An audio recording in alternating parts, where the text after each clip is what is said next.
Ay, tingnan nyo ka mga kabayan, oh. Naparami ang bili na naman ng chicken wings ng aking asawa.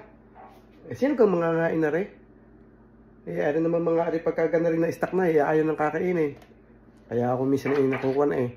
Nagagalit. Yung bili ng madami tapos hindi nakakain. Di masasayang laan. Kala yata na rin mga ari. Ma! Ma! Ay, ba't dami-dami mong biniling manok na ari? Ay, hindi mo naman... Ay! Paano ka rin ubusin? Anong gagawin din eh? Dari.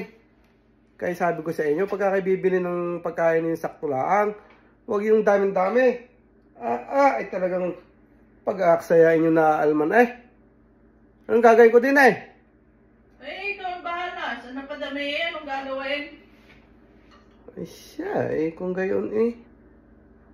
Parang ikaw pang kan eh. May gana. Hindi ari-ahin ko ha. Siya ay gagawin ko ng paraan para makain na rin ng maigi. Alam ko naman ako eh. Isawa ka na rin sa gana rin lasa, di gagawa natin ng paraan para ibang lasa. Di ka na mabiro eh. Siya, at ari uumpisahan ko na nga din eh, sa paggagayat na rin aking bawang. Eh, ano kang gagawin mga kabayan? Akala ko ako itoong napakakisig na. Ang nangyari, mas makisig pala yung aking asawa.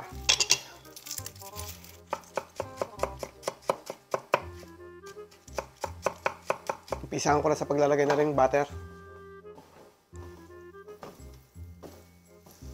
At ilalagay ko na rin aking bawang.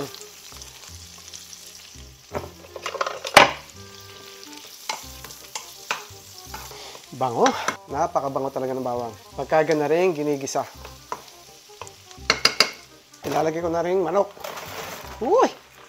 Kasama pa yung plastic.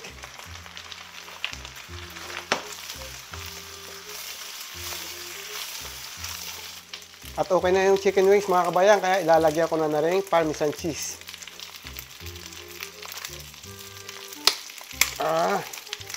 Yan.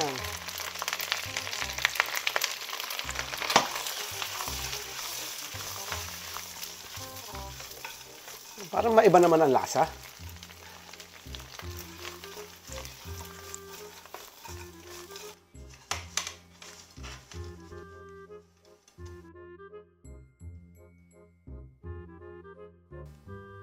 Titikman ko na.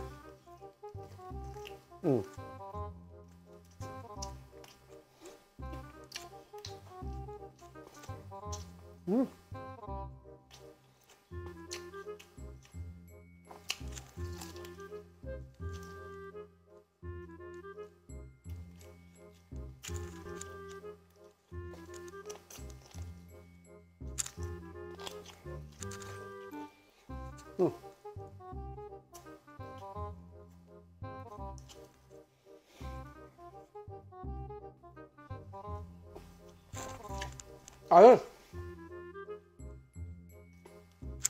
Masarap. Sigurado, mauubos ito ngayon. Mauubos ito.